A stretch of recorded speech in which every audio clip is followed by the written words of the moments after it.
Welcome, everybody, to the Beer Guys Radio Show. We appreciate you joining us. Always good to get together, share a beer, have some good conversation, and good time. So we are going to get right into it. I am Tim Dennis. Brian Hewitt, how are you doing? I'm doing well, and we have with us Michael Lundmark, the founder and CEO of Jekyll Brewing Company. How are you doing, sir? A pleasure Loving to to have be you here with us. Good, man. We appreciate it. We appreciate it. So, guys, before we dive into it, let's talk about what we are drinking this week. And Mike, thanks for sharing some beers with us. We appreciate it. Brian doesn't get any. I'm not sharing with anybody else. These are going to be all for me. But I am currently drinking. I don't think I've had this one before, Mike. I have your Jacktown Coastal Lager. Yep. And next up, I've got the Big Creek Kolsch, which I have had before, but I figured I'd start with the Jacktown since I haven't had that one. And Brian, what are you sipping on? Well, I was nearly out of beer, but fortunately I bought some this weekend. So I picked up some more Sierra Nevada Summerfest, the refreshing summer lager, as they put it on the can. So I pre-gamed with that. Right now I'm getting into a Stillwater artisanal Tripping Animals collaboration called Still Trippin'. It's a double dry hopped IPA with anchovy, aka experimental 24B05 hops. Which wow, I just like the name. It's really the reason I got it. The collaboration's pretty neat, so I'm working on that, and then I'm going to follow that up with a Parish Ghost in the Machine, which is a classic, and I very much enjoy that. Are you drinking anything, Mike? So I'm sitting here. I went down to my cellar and pulled a couple of bottles out. It was really special opportunity to be with you guys. So I went West Coast and I went dusty, right? I'm dusting these things off. So I got 2016 Firestone Parabola. Oh, wow. Imperial Stout. Okay. And these have been stored well, for the last several years. So I'm confident they're going to be good. And then another one of my favorite breweries, I don't even know if they're around anymore, Hangar 24. It's a barrel roll. So barrel rolls and a Russian Imperial Stout brewed with maple syrup and aged in bourbon barrels from 2014. Okay, you know what? I recognize the bottle. I didn't recognize the name, but I've definitely had that one. I've had that one. So. What is it? Bujachev's Cobra from 2014, 18.9%. Well, good news. They're still around. All session beer. They are still around. Thank God. Yeah. They're dropping like flies now, so that's good to hear they're still around. Their website still has a bunch of stuff for them recently, so that's nice. Yes, you can't take that for granted anymore. That's right. And on that note, Brian, some sad news this week. One of our favorite breweries closed, Cascade Brewing. And they just announced last Sunday was their last day. They shut down. The owner and founder had passed away in May. And there's some drama surrounding it, Brian. It sounds like there was some issues with the way the company ownership was structured. And unfortunately, Art's unexpected passing has left a lot of people unsure of what to do next. But Cascade was always a favorite. Before they came to Georgia, it was always nice to see them showing up at bottle shares. It was always a thrill to get those. They had Vlad the Imp Ale, I remember, was a good one. Yeah. They had Bourbonic Plague, which was really nice. And so just really fruit forward, very sour, very fruit forward beers. And I think really one of the first breweries in America doing that. So they were kind of the ones that introduced it to the American palate, American beer drinker. But I also recall, Brian, when they came to Georgia, you and I were at Decatur Beer Festival, and word was on the street that Cascade was coming to Georgia, but they were not an announced brewery at that festival. And we just happened to be standing near a table when they started bringing out boxes of Cascade. And since nobody knew that they were there, we sat there for about 15 minutes drinking all the Cascade we could handle, 2 ounces at a time. Sample after sample of them. Until the beer geeks found out that it was there. So did you hear about the intrigue behind what the story is there? Like the why? Yeah, the potential why. So apparently the owners that they had sold, Art Lawrence had sold the brewery to, they weren't complete owners. They were on a kind of a payment plan. It was a very complicated situation. And they eventually would have taken up full ownership. But on paper and legally, Art was still the owner of the brewery. And when he passed away recently, his liquor license went with him. So I think that they lost their ability to even sell beer there and possibly brew it. So I see. Okay. Yeah. And that's pretty rough. And he had been propping it up and supporting it with his own funds. And the family says, we're not going to be able to continue doing that. That's not going to happen. So the new owners don't really own the brewery, and they don't have the funding they used to have, and they don't have a license to sell booze. So it's looking really bad for them. Really does bad. Not look good that they'll be, but no Lazarus move from Cascade, right?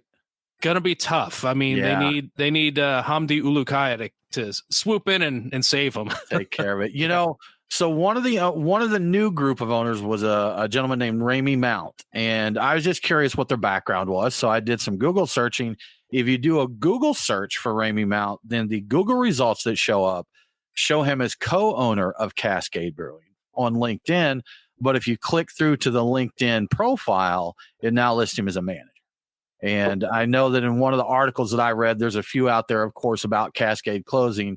But he did note, he's like, well, I wasn't really an actual owner as far as, the legality goes. He said more close to a manager. So, sounds like something that maybe some buddies got together and did a handshake deal and did not expect Art to pass away. And this is the result. So very, very unfortunate for the whole situation, not just for the beer guys losing out on beer that they love, but, just bad all around there. Yeah, it's terrible. But what was the cause of?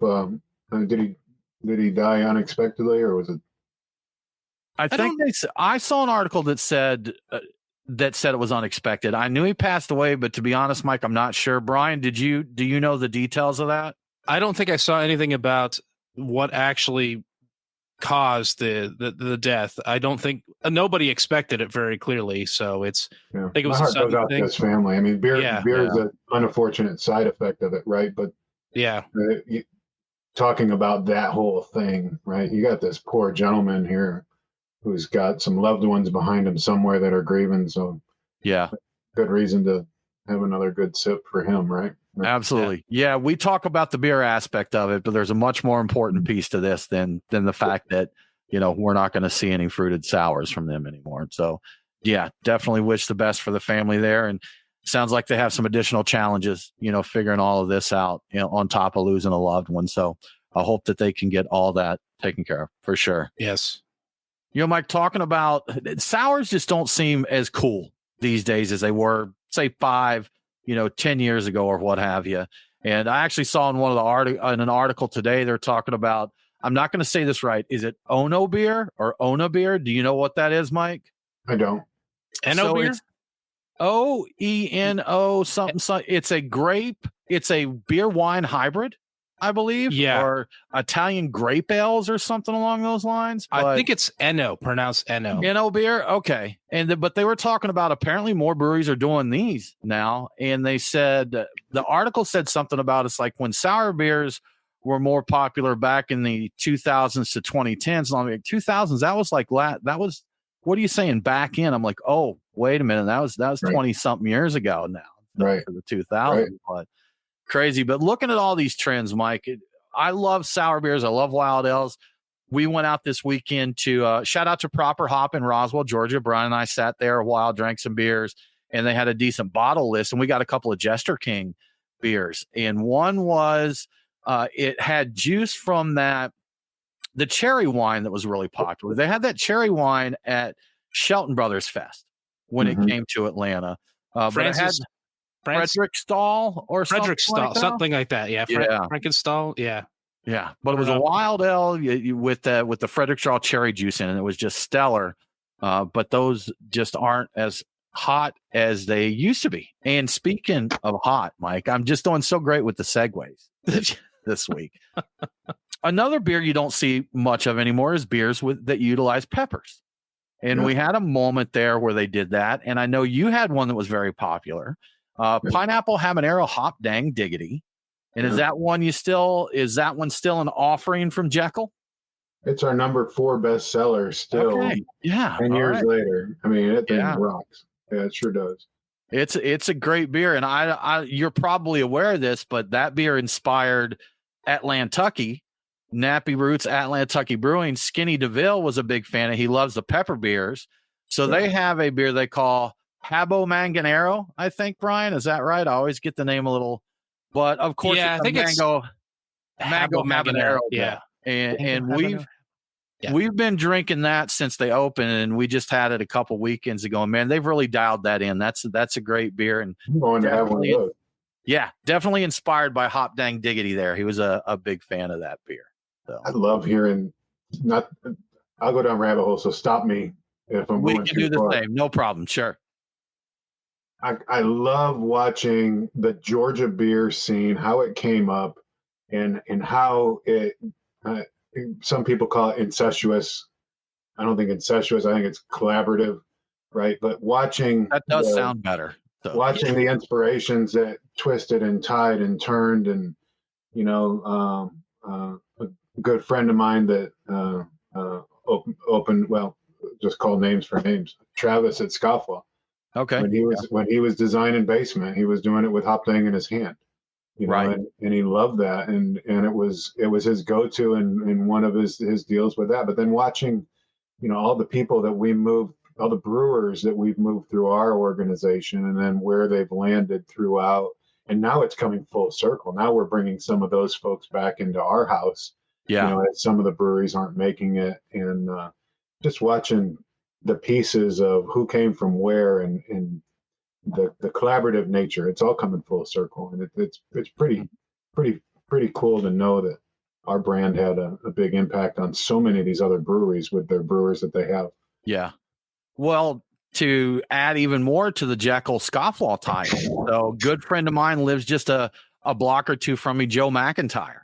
Yeah. So, Joe started bottling beer at Jekyll, working the packaging line, and then, got this opportunity. I believe he was there with, Travis and the crew in the basement, making basement there. So, Joe told us, we hired Joey, and I love him. He's great. And me and I sit down at Woodstock occasionally and enjoy beers together. When we hired him, he told me, he said, "Hey, my friend's coming from the West Coast, and we're going to open a place in Atlanta." And we were like, "Thanks for being honest. We appreciate that candor. Let us show you how we make our beer." And he was our midnight brewer at the time. When we started, we had a little too small of a brew house for the success that we had on Hop Dang Diggity. And we ran the brew house as a 10-barrel brew house. We ran it 24 hours a day, 7 days a week. And Joe McIntyre worked third shift. I mean, he was the midnight guy coming in, brewing Hop Dang all night long, and excited to do it. Right. I mean, just salt of the earth, great person. I love Joe. Super smart, really nice guy, hard worker, and that you got the trifecta when you find someone like that. And I don't think I mentioned it, but Joe is now the brewmaster at Scotland. Yeah. He started with them before the brewery actually launched, and so that shows dreams can come true. He started out packaging beer, brewed for Jekyll, and then went over to Scofflaw. I do like the trends in beer. It's always interesting because for a hot minute, around maybe a little after the pineapple habanero Hop Dang Diggity came out, it seemed like everybody was coming out with a hot pepper beer. Like I remember Sculpin had some sort of a habanero, like everybody did. And then I thought about it recently, like all of those options are mostly gone. I know of like 3. Yours is one, the Atlantucky one, and I think Monday Night also makes one. And I didn't even know the Monday Night still made there. So like the options are limited, but they're still there. So the best ones hang on, and every now and then, it's nice to get something that's got a little bite. Which one's Monday Night doing? I think. Oh, what was it? It's one of the. It's a blind pirate, isn't it? There. Or maybe it's not. I don't know if they still do that, Brian. I'm not sure. Possibly. Mike, Mexican, did you ever have? Oh yeah, it just came. So they're in tall boy cans now, but it did. Chili. They have chili in it does. Yeah. You know what? That's a good point. There are still quite a few Mexican stouts out there that utilize, chili peppers in it. I might be getting my wires crossed with the blood orange blind pirate. Yeah, so it's not a hot pepper. So like basically 2, and then like Mexican cake. I see that come through. So that's the other hot pepper beer that I see around, and I'm trying to think if there's anything else. I don't think there is. So if you like heat, you've got limited options these days. But back when things were hopping with hot beers, Mike, did you ever have Crime or Punishment from Stone? I didn't. Those were Well, Mitch was there. Mitch was still at Stone when they were doing those? Would he have been there? I think Mitch may have been there. Yeah, I think so. Then they were great. They were right. Then they were great. You know what? It was just liquid heat. That's so all hot. it was to it. It was liquid heat. It just wasn't enjoyable to drink.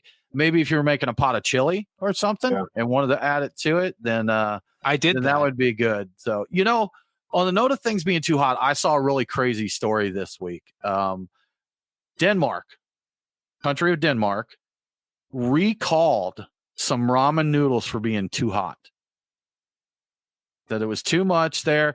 The brand, Brian, the brand. We've seen them at Bulldog, I believe is the brand, and they're known to be pretty fiery hot. So, of course, the headlines out about that were saying Denmark recalls, ramen noodles for being too hot. But if you dig into it, what Denmark is saying is it had to do with the capsaicin levels in there. They said that the capsaicin levels, which that is what produces heat, but the capsaicin levels were so high that it posted a risk, I think they said, of acute poisoning from too much capsaicin. But I didn't realize that was possible, because you've got people that do the hot wings challenge all the time and they don't die. I mean, they probably feel terrible at the end of it, but maybe Denmark's like, man, we can't tell. They're just going to give us grief if we say this is too hot. Maybe, you know what? Let's say there's too much capsaicin in it.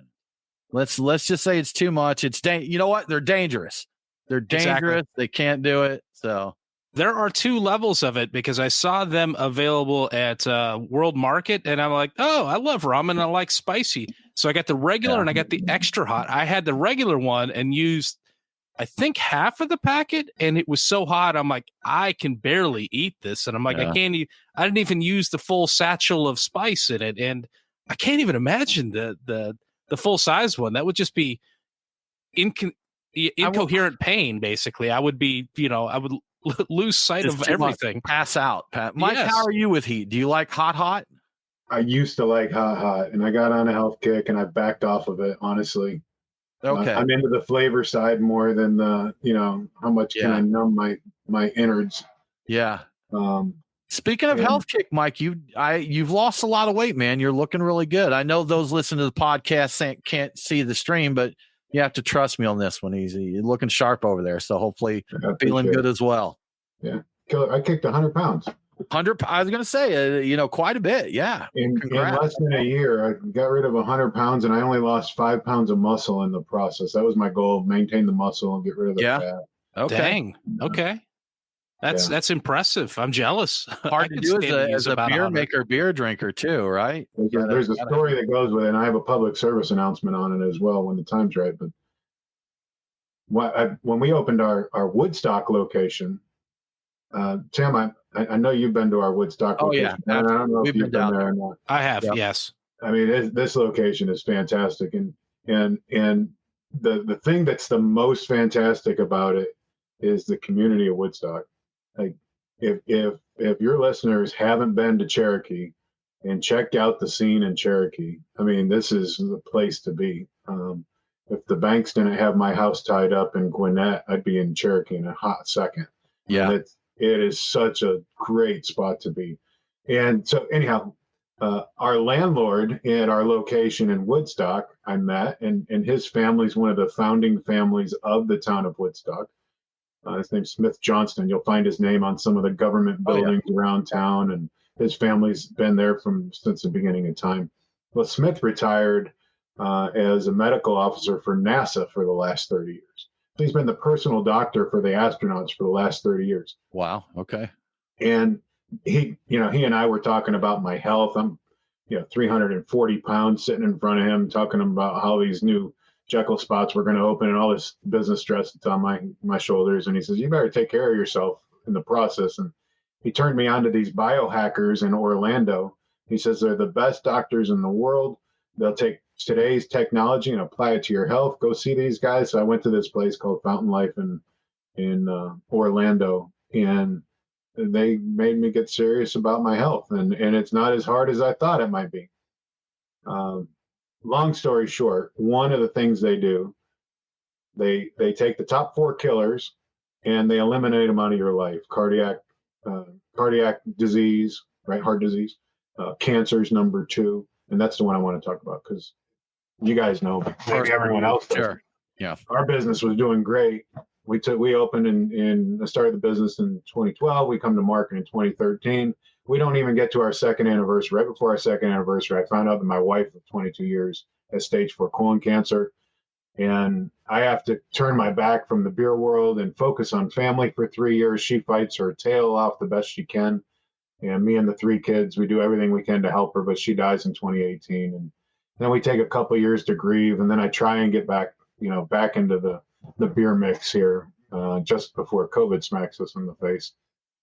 But so these new doctors, they have these stats. 40% of Americans will have cancer, right? It's not if you're going to get it or if you're not. Now think about how many cancers your doctor's screening you for. He might be using his finger to check something, in uncomfortable places. Women might be getting breast exams. Your dermatologist might be checking your skin. But there's 80 different cancers that are the top killers. In 2022, there was a new blood test, and I'll go fast on this, Tim. I know this isn't beer. In 2022, there was a new blood test created. They can draw your blood and test you for over 50 different types of cancer, and discover if you have one of these cancers at stage 0 or stage 1. Every cancer is treatable at stage 0 or stage 1. If you're not being tested, you have to wait till you feel a symptom to know, oh, I've got cancer now. And if you're feeling a symptom, it's probably advanced. Right? And you're going to struggle, and you'll be lucky to live. My wife was one of the healthiest people I knew.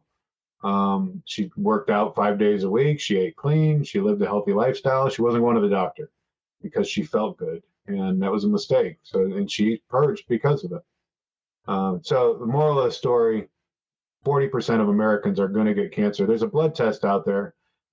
It's called the Galleri blood test. If you search Grail or think Holy Grail cancer, you'll see this blood test pop up, and you can take this blood test and find out annually, are you good, and get rid of your risk for the number 2 killer in the world.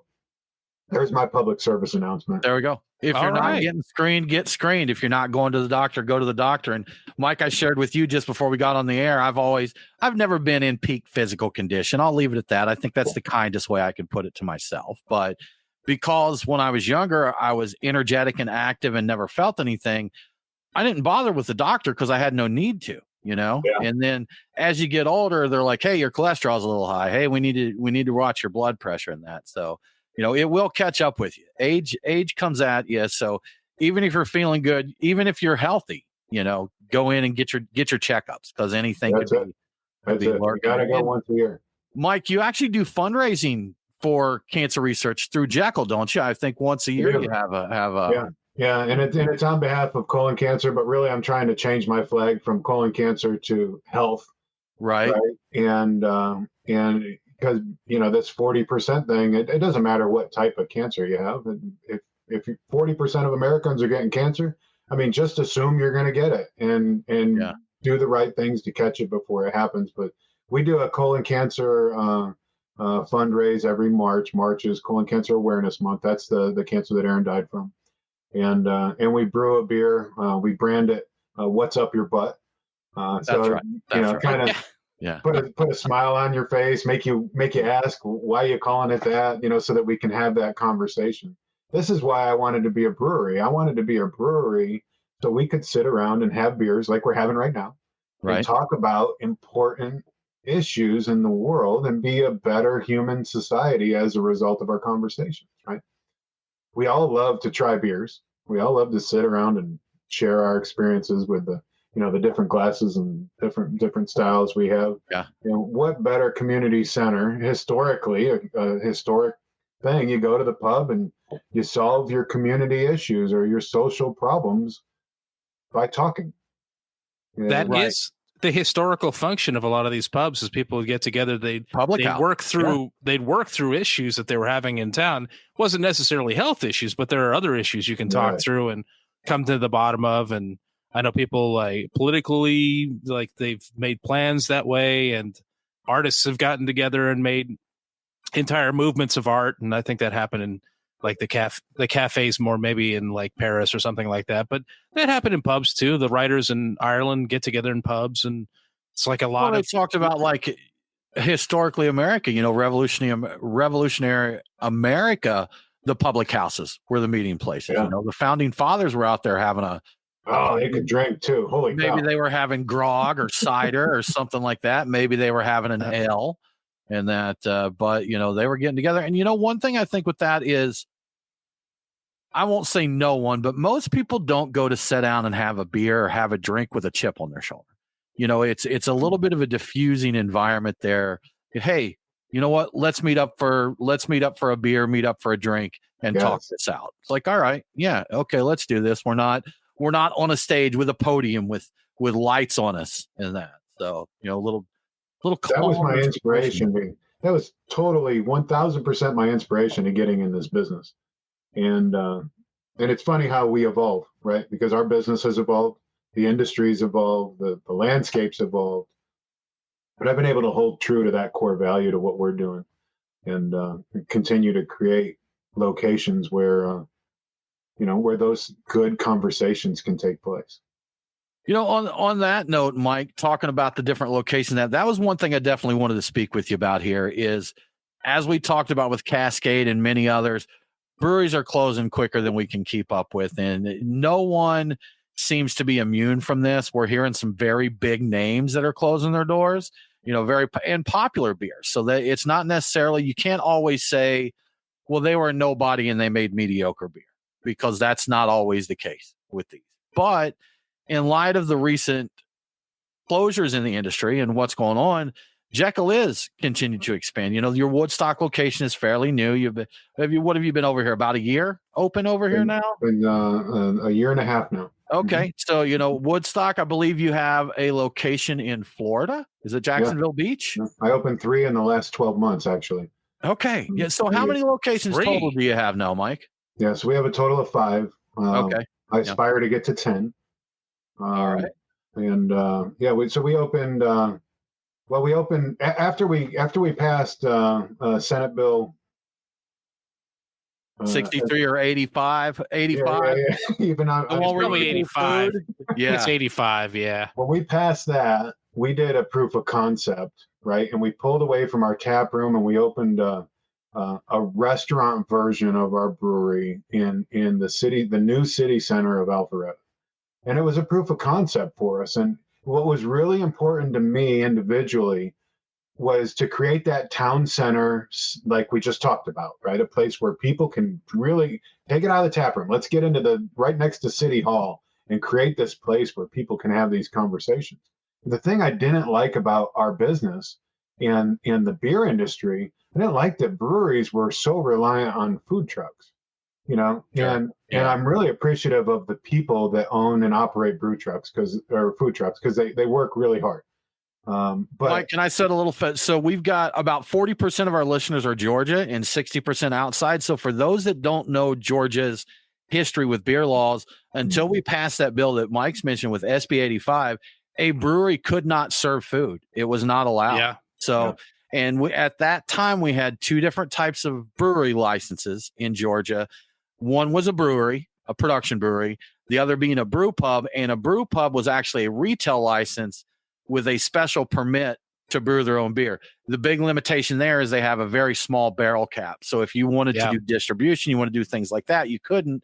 So when we passed SB 85, as you mentioned, Mike, that's when you gave you the idea to do the proof of concept with the brewery restaurant. Yeah. So what we wanted to do, I wanted to put the same emphasis of passion, love, quality to our food as we were to our beer. I mean, how can we be so passionate about the beer quality and not do the same thing with food? It was so important to me that anything we were producing, that we put that same love and level of quality to it as possible.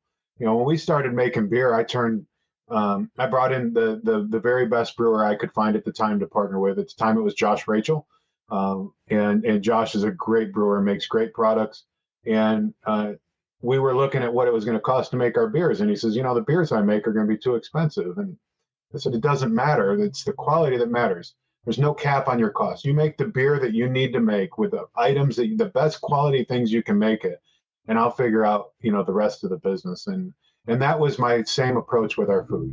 You've got an amazing executive chef at the time, Jordan Daniels. He wrote us a menu that was low country cuisine and no cap on quality. You get the best quality ingredients. You make me the best possible items you can make, because the food has to match the quality of the beer.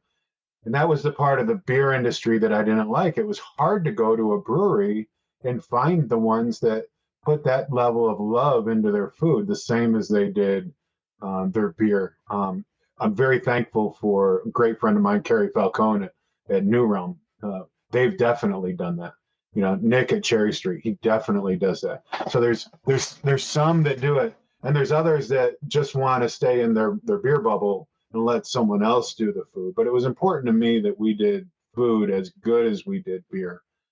And then, evolution happens. We evolve, and we wanted to do the same with spirits as we became a distillery. And now we're into wine, and we want the wine to be the same quality as a winery as our food. So about those, I did notice that I saw somewhere that you were mentioning being a distillery. Are you putting that? Is that going into package, or is that just all in-house cocktail stuff? Are you going to release like a bourbon and like your own wine at some point, or so maybe that's already happening and I don't know? So we're starting with just the model of, can we get these town centers open in great towns and create this environment where people can really come together and sit down from one another and have these conversations. And so when we did our proof of concept in Alpharetta, we weren't a distillery. And what we found was we were losing a lot of the market because they wanted to be able to go somewhere where they could also get cocktails. So that's what inspired us to become a distillery. I went and found the very best master distiller I could get my hands on, third generation guy from South Alabama.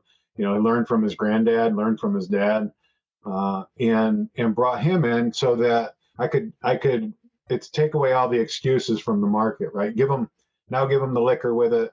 So now we've got a place. Well, then we found out we were losing people because we didn't have wine. So then it was, all right, well, now we got to be a winery too. Brian, your question, what was your question? Oh, yeah. Well, I had seen, I didn't even know about the wine part, but I seen that you were also a distillery. I think I was looking at your social media recently.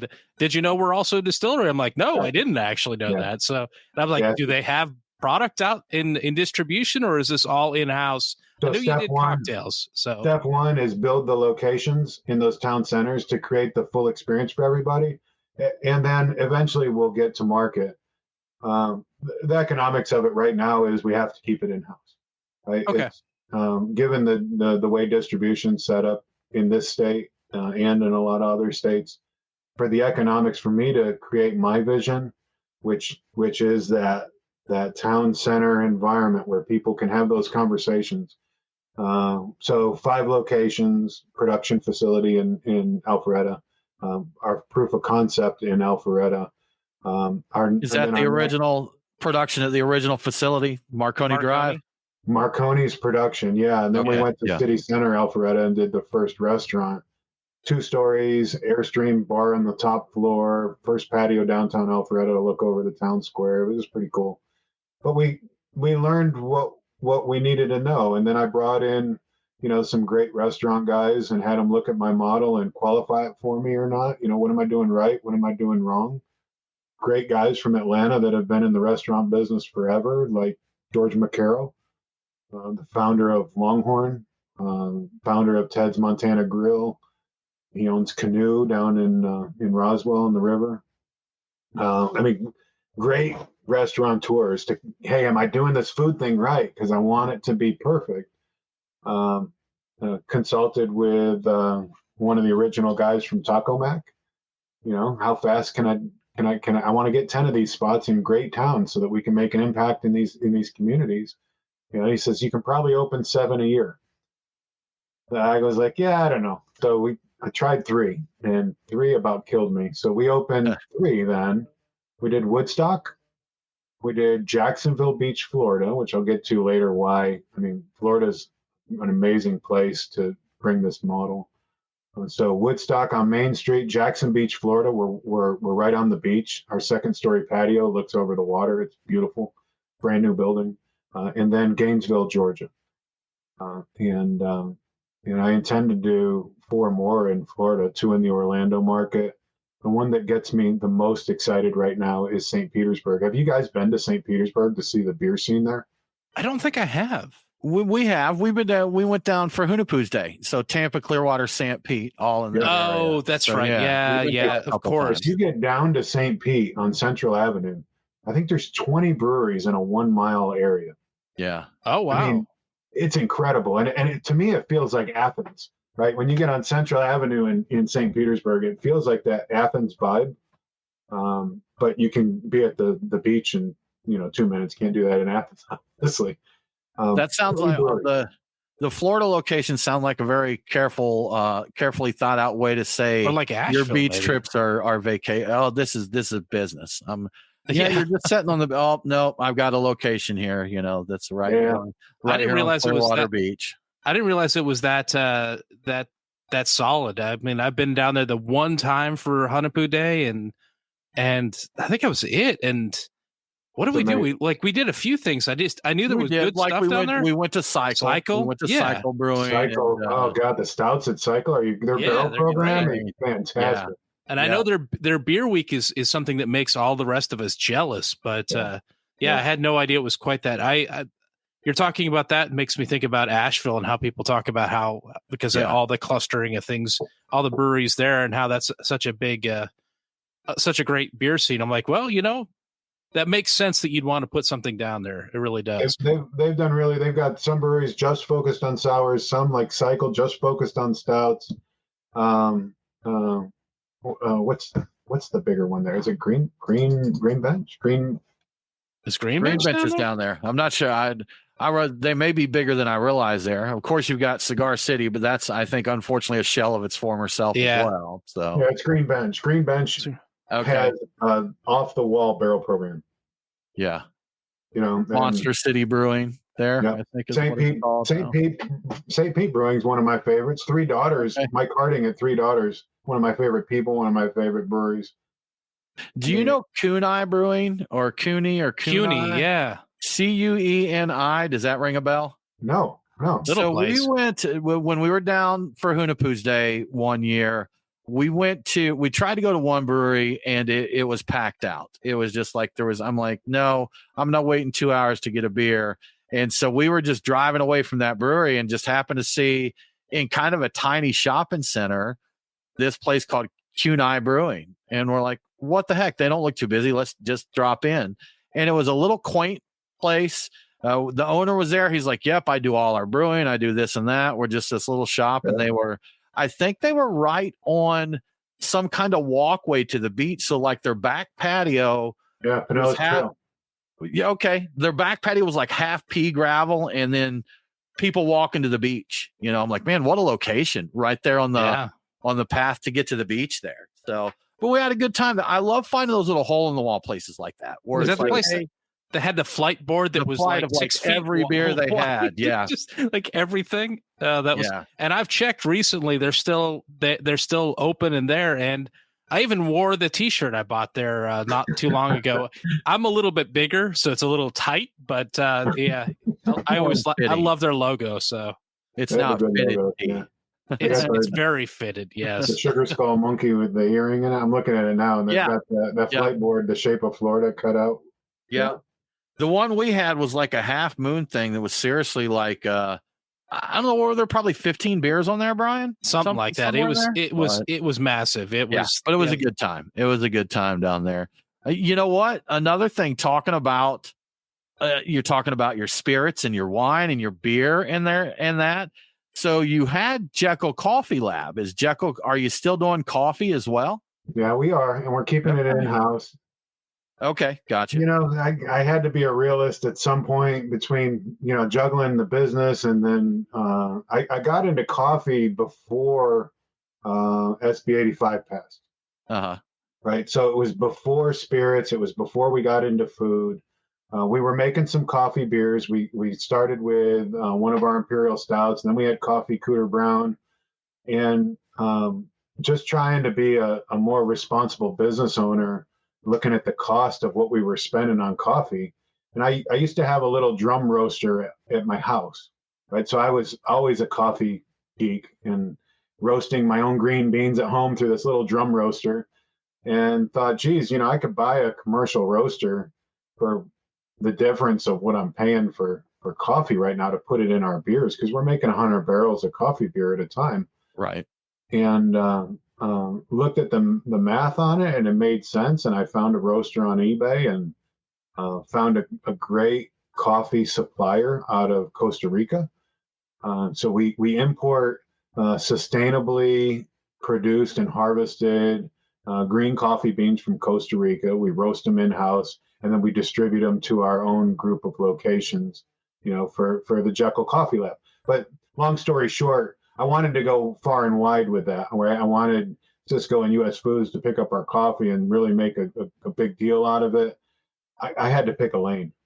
We were really spreading ourselves thin, and it's still a passion. I still love it. We could do a Coffee Guys radio episode for sure. No doubt.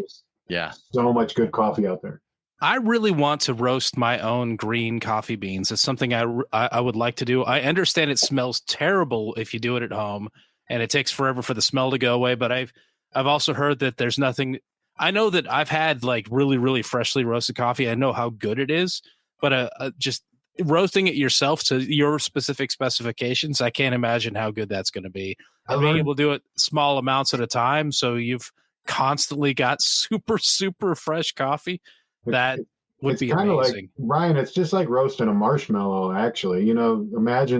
Remember when you're a kid and you're roasting a marshmallow and you're not patient enough, so then you just torch the damn thing, but then you hate the way it tastes, so you try again, and you're trying to be more patient.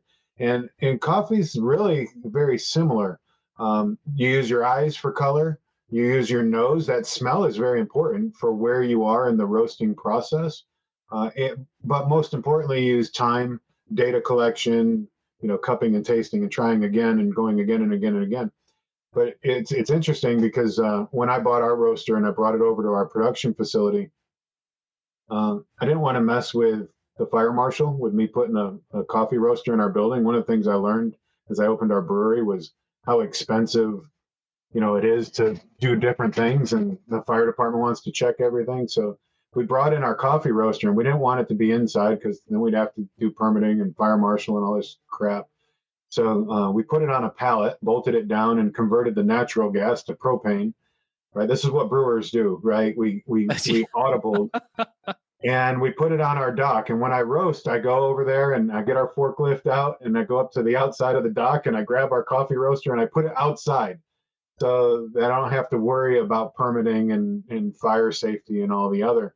But one of the downfalls was where I roast, it's next to our air compressor at the brewery, which is always running, and I can't hear. And when you're roasting coffee, you want to listen for first crack and second crack when the coffee's roasting. And I couldn't hear it. But my home roasting skills, my nose and my eyes, I could smell where it was at, and I could see where it was at. And I was able to refine it enough to know, all right, that's where we got to drop the coffee and cool these beans down. Kind of neat story how that goes full circle. How it evolved. So you're talking about you're roasting marshmallows, and as we all know, those are best if you let them catch on fire first. Does the same hold true for coffee beans? Yeah. No. Want to get good fire going there first? Yeah, get them completely covered in fire and then blow them out immediately. Blow them out there. Yeah, that's what Starbucks does. I'm pretty sure. Probably. Yeah. And we've done some cool stuff though. We've taken some green beans. And we take one of our wet bourbon barrels after we take the bourbon out of it, and I put green beans in it. And I let the green beans sit in there, and I soak in the oak and soak in the bourbon, and then roast those beans. And that gives you a coffee experience unmatched. Have you tried fermenting the green beans? Brian, I'm going to have to cut you off, sir. Something I've been trying to do for a while here. We need to thank our sponsors. Oh, okay. Yes. So we need to thank our sponsors. I want to give a shout out to our friends at Terrapin Brewery Atlanta. Big supporters of the show. We appreciate what they're doing. They're out there for you with cold beers every single Braves game. They had I think a 5 or 6 day homestand recently there. They're going to be there, man. They're going to have stuff flowing on the taps. Not only do they have good beer, but I think it's one of the better deals there. If you go in the stadium, what is it for a can at the stadium now? Like $400 for a 16-ounce can, I think. About, yeah. It's nowhere near that at Terrapin. So stop by Terrapin, get something cold. They're always rotating, new beers on tap, trying out new hops, new experimental beverages there. And if you want to grab something to eat, they're partnered with Fox Brothers Barbecue. We can vouch for the barbecue and the green beans. They're about 50% pork as well, so they're a real good one. So take a trip to Terrapin Brewery Atlanta. Tell them the beer guy sent you. And of course, we missed. I personally missed that Father's Day was last weekend. I forgot to call even. That was terrible. But so I didn't give. That is awful. I sent a text message, so that sort of counts. Oh my God. Oh, I'm sorry, Brian. Go ahead. But don't hold this against Truck and Tap. I didn't get to give anybody my dad beer picks of the week for Truck and Tap, and I'm going to make up for that now. And if my dad's listening, maybe he'll take this as in some way compensation for me not calling because I'm a terrible person. So what is a dad beer, you ask? Opinions vary as to the style. It could be a lager. It could be a pale ale. The important thing is it's an easy drinking cold one in dear old dad's hand. So here are some easy drinking cold ones for dear old dad's hand. At Truck and Tap Woodstock, the obvious pick is Reformation's Clarity Lager. It's an easy drinking rice lager with lemon drop hops. And it's also a beer that benefits a veterans charity. Those two together, I don't know why that's so difficult. B's and V's. Anyway, at the Duluth location, let's go with Blue Jackets Phases and Stages Blue Coast Pilsner, West Coast Pilsner. Now I'm really off. On the side pull tap, it's got good old piney American hops, but it's an easy drinking 5% ABV. So one dad's really going to enjoy. Another easy choice at Truck and Tap Alpharetta, Highwire's Leisure Time, a pale lager that claims to be the official beer of relaxation. And I believe that dad is all about relaxation and doing, odd jobs on the side, but mostly relaxation. And finally, at Truck and Tap Lawrenceville, we're going with Steady Hands Lager, just lager. It's a crisp and dry pale lager with light hoppiness and a very easygoing ABV. But if Shabuzi's got your dad thinking about a double shot of whiskey, Truck and Tap has you covered there too. They have a fine whiskey and bourbon selection for you or your dad to choose from. I don't have a complete list, but I've seen them bragging about Eagle Rare and Weller, Elijah Craig, and more on social media. And on the subject of social media, you definitely should check that out before you head out. You can find all the links to Truck and Tap's social media via their website, truckandtap.com, as well as a complete list of their taps and their food truck schedule. So thank you once again to Truck and Tap for your support. Good stuff. We appreciate you, Truck and Tap and Terrapin Brewery Atlanta.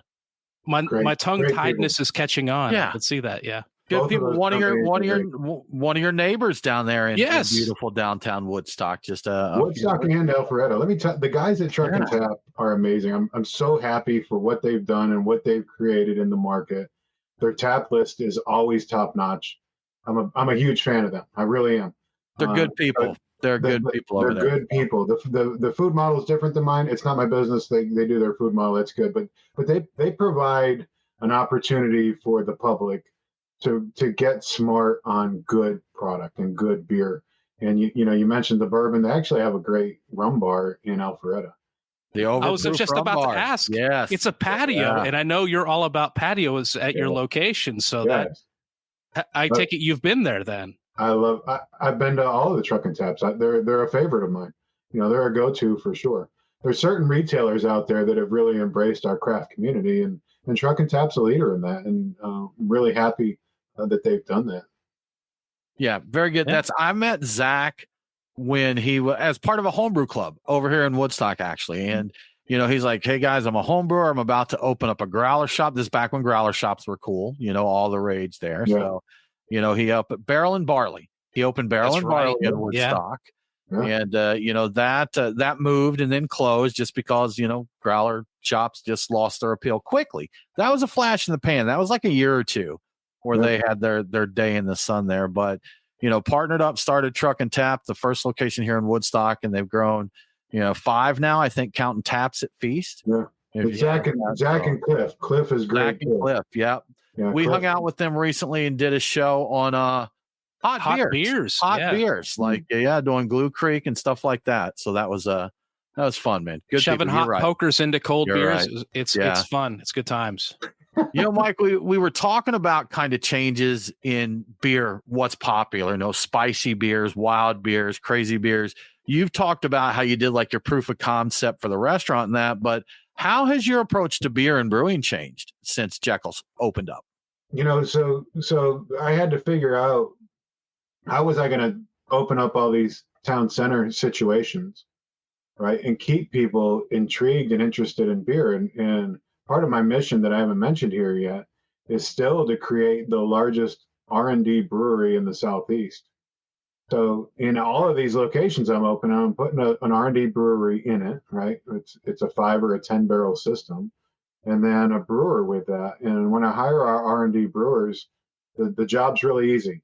Make me a new beer once a week, right? So if I can get 10 of these spots open and I can have 10 new beers a week, which is insane, right? From great R&D brewers, it's just really gonna open that up. And as we've traveled that path, one of the things that became obvious, and the very obvious, is you want the very best brewers you can doing your R&D. And there's really two kinds of brewers out there. There's some that thrive in that production environment, and they like the engineering and the big systems and engineering of big systems. But your guys that really dive into the craft, they hate the engineering side and they want to be artistic on a weekly basis. Your production guy doesn't want to make a new recipe once a week. Right. Yeah. Your production guy wants to do the engineering, and your artistic brewer wants to get on that 5 barrel and work the crap out of it and just make you some crazy stuff. So I'm trying to create 10 locations with 10 5 barrel systems in it, where we're putting a new beer off of each one of those systems weekly, and then sending those kegs out to all the different locations. Right. And we're doing a pretty good job with that. The talent we've got is unmatched. I'm really, really pleased with it. And what I've found is, if you find a great IPA brewer, I don't want 4 more great IPA brewers necessarily, right? I got to get the great stout guy. And then our Gainesville location is very barrel centric. We've got a lot more space. So that's the one where we want the cool ship and the fooders. We were talking about traditional sours. Right. And get that chicken sour going, pull that flora fauna in and see what happens in the chicken capital of the world up there in Gainesville. Georgia. To find great brewers for each of those different segments. What I'm seeing right now in the industry, and I don't know if you guys are seeing it on your side or not, but this is a hard economic time for all brewers. It's a hard economic time for all small business and for all consumers, for that matter. And I'm seeing a lot of the fruited beers go away just simply because they're more expensive to make. I'm seeing a lot of breweries pull away from that and leaning into more malt-heavy things, and it's an economics thing. They're just trying to survive, keep their nose above the waterline so that they can get through this economic crisis that we're in right now. Yeah, and that's not just, the cost, not just in ingredients, but the time to put in that beer, to put it in a barrel and let it set around and, check on it and see what's going on. And like we were talking about earlier, we got $10 hot dogs out there, Mike. Yeah. I've seen eggs in some places for like $4 or $5 a dozen. I'm like, how in the world is a dozen eggs $5? What is going on here? So, I tell you what, I have bought $30 bottles of beer, $45 bottles of beer. But I'm a lot more hesitant to do that now.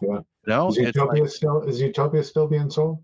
I think every other year, is the release schedule for that. What's the market rate on that one? I think it was 300, right? Somewhere around 3.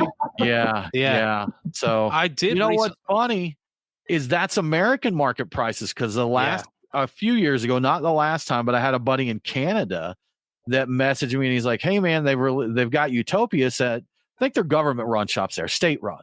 He's like, "They've got Utopias here." I don't remember the price in Canadian, but it worked out to $79 US. He's like, "Do you want me to get you a bottle?" I'm like, "Yes, absolutely." At $79, I can't say no to that. So, someone said no and they regretted it later, Brian. But who would have done such a dumb thing? I didn't say no. I think I forgot about it. I think it's like it happened. That definitely sounds like you, Brian.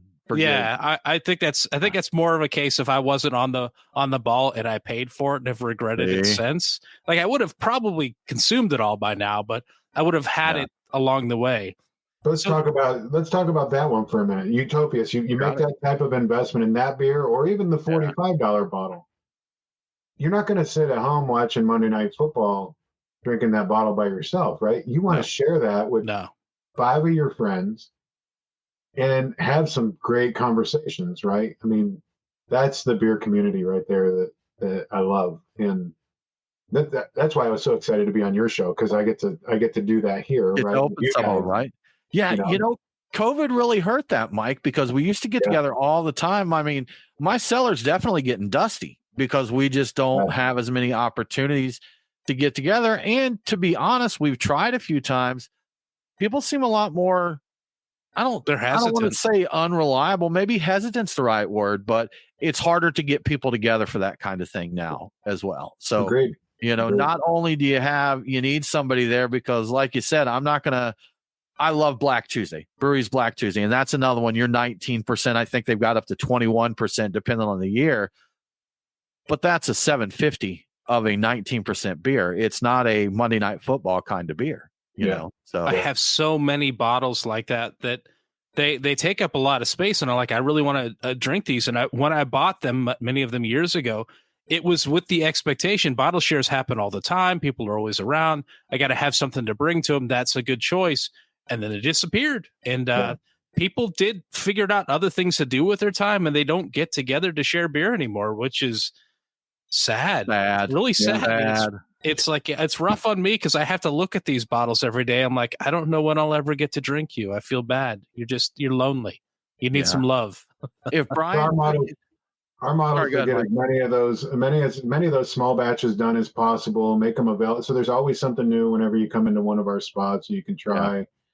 Yeah. And unfortunately, it's not super economical to get them in a can and get them out to market as it is to keep them in house right now. So as we get through the hard economic times, we keep them in house. And we created a brand actually. As great as the craft beer community came, and as many people that began drinking craft beer that weren't craft beer aficionados necessarily, right? We're going into town centers, so we're getting 15% of our crowd are the craft beer lovers, and 85% of our crowd is the town lover for the town that they're in. And they would walk to our bar back when we opened Alpharetta City Center, and they would say, "Hey, what's the thing you got closest to Blue Moon?" And we heard that so many times. And finally the brewers came to me and said, "Look, we're gonna brew a wheat beer with tangerine, not orange. And we want to name it Moon People." And I said, "Well, why do you want to call it Moon People?" I said, "Because that's what we call the guests that come in. They come in, they walk to the bar, and they say, 'What do you got like Blue Moon?' So our staff automatically started calling them the Moon People." That's good stuff. So we created Moon People for the Moon People. So to your point, Tim, as we pay attention to 85% of our crowd as well, it's people are becoming more health conscious, more calorie conscious, more cost conscious, and so therefore we created the light lager that those people want to drink. And it was just when we were opening our Jacksonville Beach location.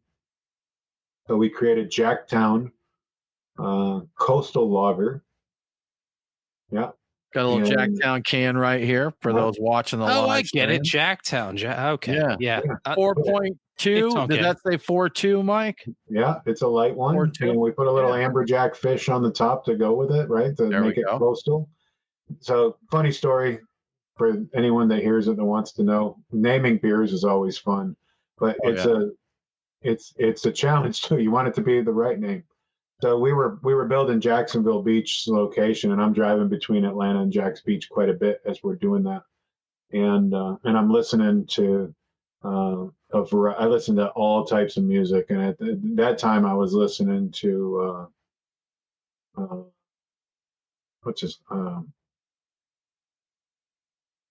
tell you in a minute.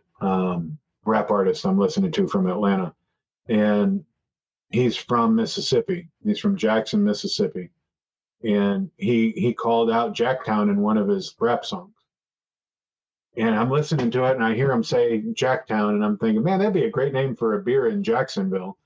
But then later discovered he was from Jackson, Mississippi. So even though the beers might look like Jacksonville, it was named after.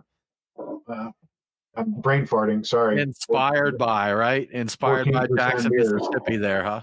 Older rapper, TV show with his wife. His wife was Tiny. Is that her name or her size? So no, he's from Atlanta. Okay. Who in Tiny? Someone in Tiny. I can't believe he's an icon. I can't believe I'm brain farting.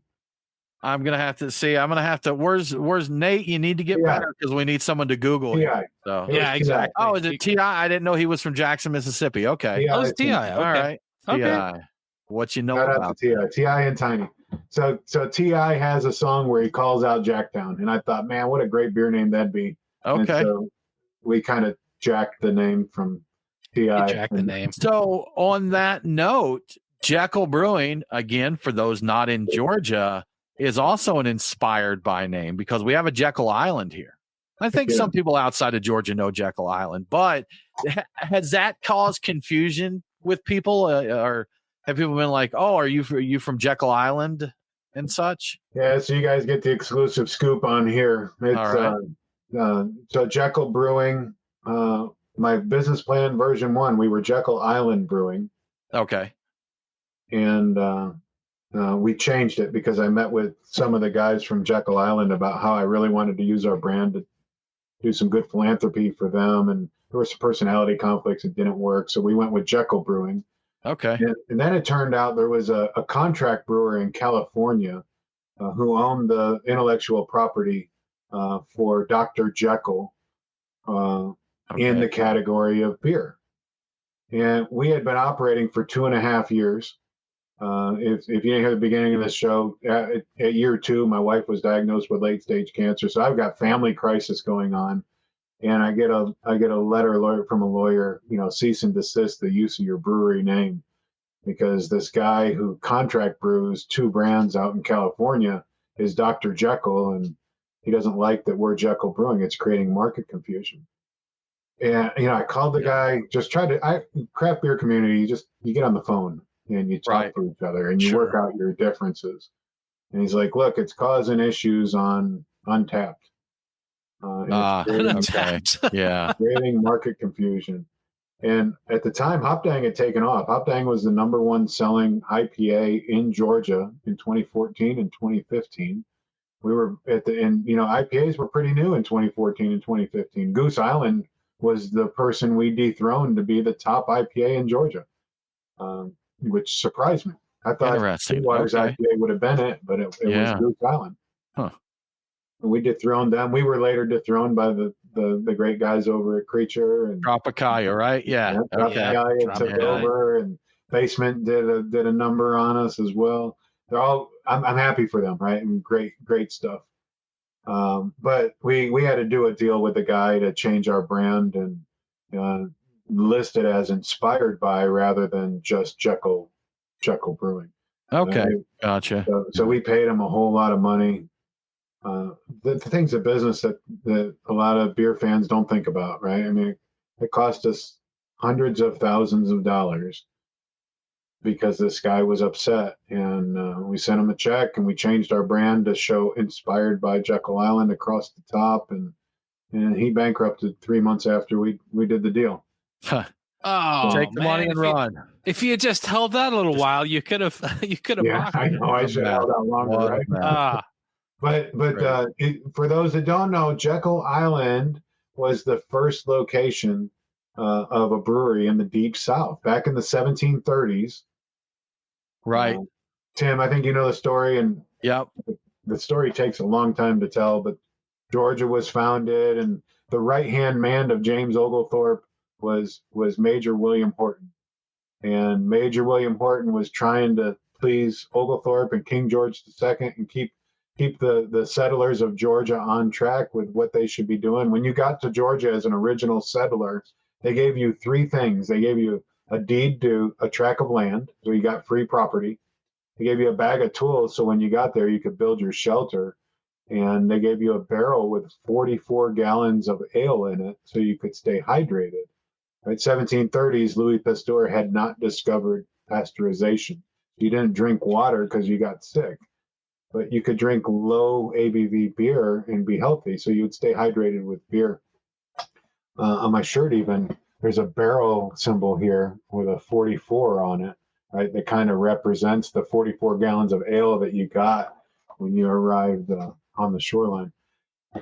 Finally, the settlers revolted against King George II, decided they were going to do what they did, and Oglethorpe went to Major William Horton. And he said, "Thank you for everything you've done for the colony of Georgia. As a reward, we want to give you this piece of land." And it was Jekyll Island. I got this neighbor, and I think everybody does. My neighbor, Jeff, wants to be involved in everything that I'm doing. He's a great guy. Okay. Yeah. But when I'm doing something, Jeff wants to be a part of it. Hey, Mike, what are you doing today? Let's do it. Great guy. William Horton was that way. So you take that busybody guy and you put him on an abandoned island. What in the heck? I mean, something's going to go wrong with that scenario, right? William Horton's going bananas trying to figure out what he's going to do. He decides he wants to continue to help.